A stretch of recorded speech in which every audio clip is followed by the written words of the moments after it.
ఇదే వేదికలో అనిన్న రిసార్ట్ లో అన్ని కుల సంఘాలు వేరు వేరు కులాల పేరుతోటి వనభోజన కార్యక్రమాలు చేసుకుంటారు. మరి వనభోజనాల కార్యక్రమంలో మాట్లాడుకునేది ఏముంటాయి? ప్రతి కులం మనం ఎట్లా ముందుకెళ్ళాలి, రాజ్యాధికారంలో ఏం సాధించాలి, ఎలా సాధించాలి అనేది విషయాలు మనం వనభోజనాల సందర్భంగా మాట్లాడుకుంటాం.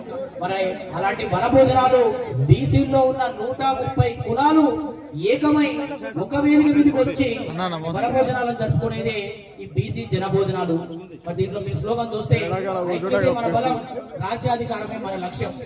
మరి రాజ్యాధికారంగా ఆర్ కృష్ణ గారు గత 50 సంవత్సరాలుగా బీసీల జాతి కొరకు నిర్విరామంగా చేస్తున్న కృషితో ఈ రోజు మంచి చైతన్యంతో బీసీలలో మీరు చూస్తే మొన్న గ్రామ పంచాయతీ ఎన్నికలలో దాదాపుగా 5380 మంది సర్పంచులు గెలిచి మన బీసీ భావజాలం ఎక్కడుంది, ఎటుపోతున్న మన విషయాన్ని అద్భుతంగా చూపించగలిగారు.